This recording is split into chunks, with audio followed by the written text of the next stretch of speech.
اب ایک سوال آپ کے ذہن میں یہ بار بار اٹھتا ہوگا کہ یہ حضور کو یہ معراج کیوں ہوئی؟ بے شمار اسباب اور مقاصد لوگوں نے بیان فرمائے کہ کیوں معراج ہوئی.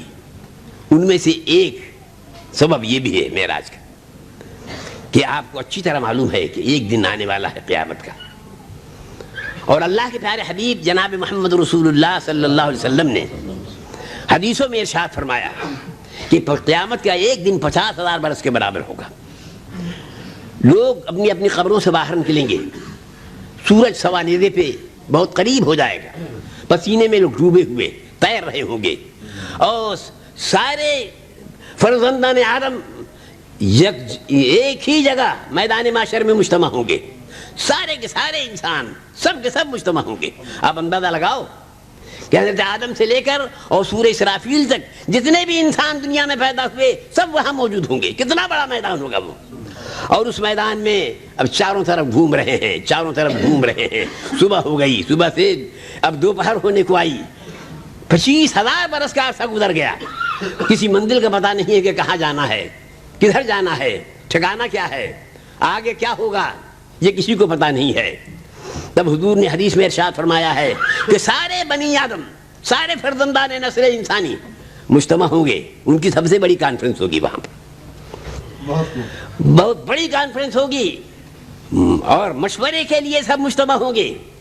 سب لوگ جب بیٹھ جائیں گے تو اس میں اس بات پر غور ہوگا. ایجنڈا یہی ہوگا کہ آج صبح سے اور دوپہر تک ہم چاروں طرف مارے مارے پھر رہے ہیں، کسی منزل کا سراغ نہیں مل رہا ہے، پتہ نہیں چل رہا ہے کہ کہاں جانا ہے، کدھر جانا ہے. اس لیے اب سوچو کہ کیا کرنا ہے. آج پروردگار عالم کے قہر و جلال کی چنگاریاں برس رہی ہیں. آج پتہ نہیں ہے، دل دھڑک رہا ہے کہ آگے کیا ہونے والا ہے. کچھ تو راستہ نکالو، سوچو. تو اس مجمع میں سبھی ہوں گے، وہ بھی ہوں گے جو آج اللہ کے نبی کی شفاعت پر انکار کرتے ہیں، اعتراض کرتے ہیں، وہ بھی ہوں گے جو اسلام کا انکار کرتے ہیں، وہ بھی ہوں گے جو رسول اللہ کی توحید کا انکار کرتے ہیں. سارے مخالف موافق سبھی ہوں گے، اور ایک ہی سوال ہوگا ان کے سامنے کہ آج کون سا راستہ اختیار کیا جائے، کیا طریقہ اختیار کیا جائے کہ پروردگار عالم کا قہر و جلال رحمت و جمال میں بدل جائے، معاشر کی فضا بدلے. کوئی ایسا راستہ نکالو. 25,000 برس ہو گئے مارے مارے پھرتے ہوئے، کیا کرنا ہے؟ تو آپ کو معلوم ہے میرے دوستو، سنیے غور سے، وہ دن سارے کے سارے افراد نسل انسانی موجود ہیں. بات کیا طے پائے گی؟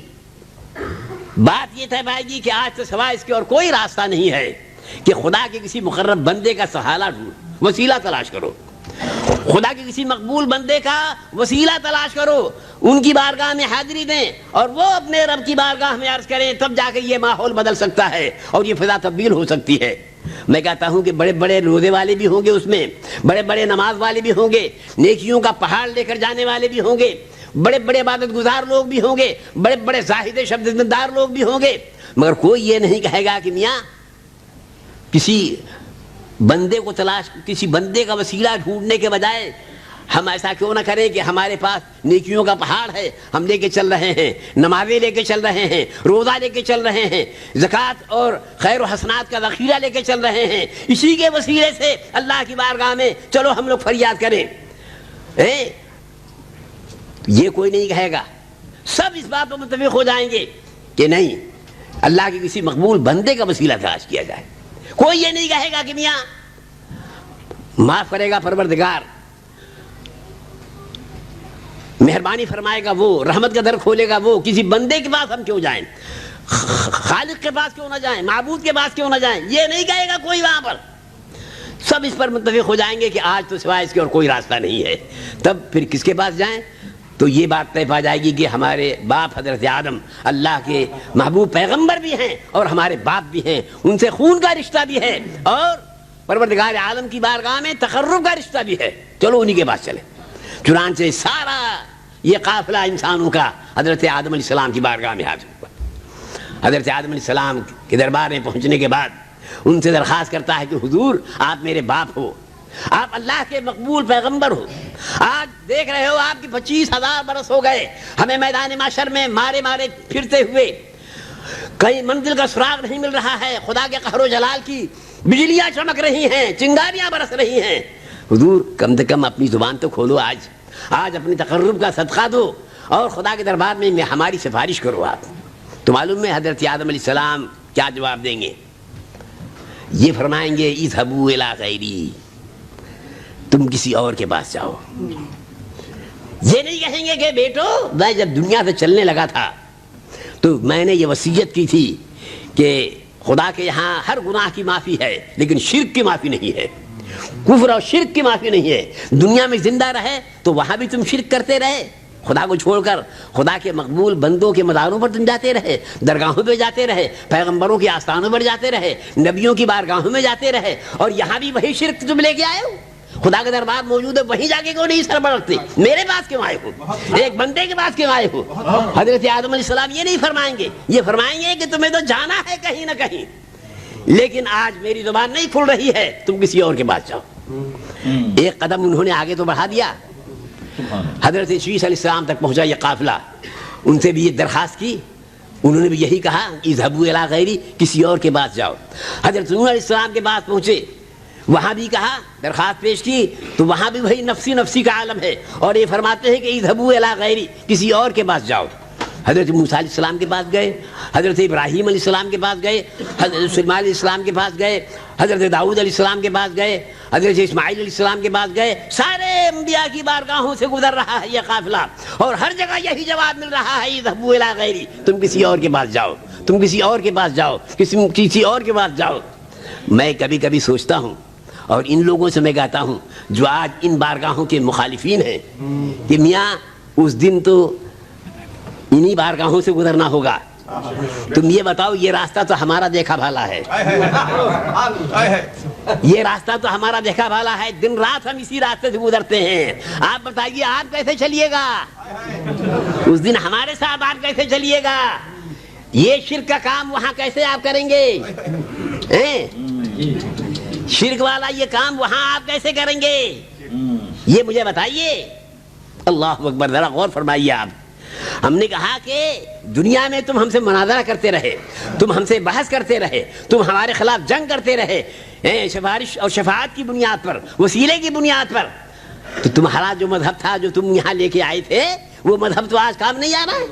اللہ اکبر، بہت خوب. وہ مذہب تو آج کام نہیں آ رہا ہے. اس مذہب کا لبادہ چھوڑ کر اتار کر کے تم نے پھینک دیا اور ہمارا مذہب تم نے اختیار کر لیا آج. ارے تو جب مذہب کا لبادہ ہی اتارنا ہے تو قیامت میں کیوں اٹھا رکھا ہے؟ آج ہی پھینک دینا اس کو. ارے جب بدلنا ہے تو آج ہی بدل جاؤ، یہی بدل جاؤ، یہی بدلو. اللہ اکبر. آپ سوچئے اب آخر میں پہنچتے پہنچتے حضرت عیسیٰ کی بارگاہ تک یہ قافلہ پہنچا. اللہ اکبر. انہوں نے فرمایا کہ ارے کہاں مارے مارے پھر رہے ہو؟ تمہیں آج پتا نہیں ہے کہ شفاعت کا تاج کس کے سر پہ جگمگا رہا ہے؟ اور یہ منصب کس کو آتا ہوا ہے تمہیں معلوم نہیں ہے؟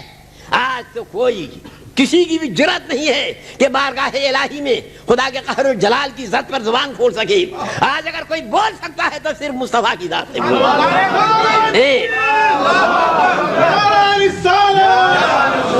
آج خدا کی بارگاہ میں کسی کی زبان اگر کھل سکتی ہے تو عالم کے تاجدار کی ذات ہے وہ. ارے تم انہی کی بارگاہ میں جاؤ، کہاں مارے مارے پھر رہے ہو تم؟ اب وہاں سے بھی جب جواب ملا تو اب سوچ رہا ہے یہ قافلہ کہ اب تو وہ آخری جگہ ہے. یہ کہیں اگر وہاں سے بھی مایوسی ہو گئی تو پھر ہم کیا کریں گے؟ اسی امید و بیم کے عالم میں یہ قافلہ اب چل رہا ہے، جا رہا ہے، تاجدار عرب و عجم کی طرف جا رہا ہے، رحمت للعالمین کی طرف جا رہا ہے، شافع معشر کی طرف جا رہا ہے. دور سے دیکھا ایک روشن چہرہ آنے والوں کو دیکھ رہا ہے. ایک چمکتا ہوا چاند کی طرح سے ایک روشن چہرہ آنے والوں کو دیکھ رہا ہے. کمبل، کالا کمبل کاندھے پہ پڑا ہوا اور آنے والوں کی طرف بڑھتا ہوا آ رہا ہے. جب قریب آئے تو فریادیوں کو کچھ کہنے کی ضرورت نہیں پڑی. خود ہی سرکار نے ارشاد فرمایا ارے تم کہاں تھے میں صبح سے تمہیں تلاش کر رہا ہوں تم کہاں تھے میں صبح سے تمہیں تلاش کر رہا ہوں انا لہا ارے میں تو اسی کا بیڑا اٹھائے ہوئے ہوں میں تو آج یہی کام مجھے کرنا ہے کہ تم سب کے لیے میں سفارش کروں خدا قدوس کی بارگاہ میں اللہ اکبر کیا بات کہی حضرت مولانا حسن رضا نے جو اعلیٰ حضرت کے بھائی تھے کہ کیوں اپنی گلی میں وہ روادار صدا ہو کیوں اپنی گلی میں وہ روادار صدا ہو جو بھیک لیے راہ گدا دیکھ رہا ہو فریادیوں کو کچھ کہنا نہیں پڑا خود میرے مصطفیٰ نے آگے بڑھ کر کے ان کی تسلی فرمائی اور اس کے بعد پیشانی مبارک اپنا سر اقدس حضور نے معاشر کی تپتی ہوئی زمین پر سجدے میں رکھا اور عرش الہی کا پایا ہل رہا ہے آواز آ رہی ہے ارفع راسک سل توتا وشفا تو شفا میرے حبیب یہ حجر عائشہ کی زمین نہیں ہے یہ معاشر کی زمین ہے میرے محبوب اٹھاؤ آج سجدوں کا انعام لینے کا دن ہے سر اٹھاؤ آج تمہاری بات سنیں گے تم کہو کیا کہنا چاہتے ہو اللہ اکبر کیا شان ہے میرے مصطفیٰ کی قدم خدا کی سارے معاشر میں ایک تہلکہ مچ گیا کہ کون کہ کیسی ذات ہے کہ پیشانی رکھی زمین پر اور عرش اعظم کا پایا ہلنے لگا اور رحمت الہی نے آگے بڑھ کر کے استقبال کیا حضور نے شفاعت فرمائی شفاعت قبول کی گئی میرے عزیز دوستو یہ تو واقعہ ہے جو بخاری شریف کی حدیث میں مسلم شریف کی حدیث میں مختلف انداز میں اللہ کے رسول نے یہ بات بتائی ہے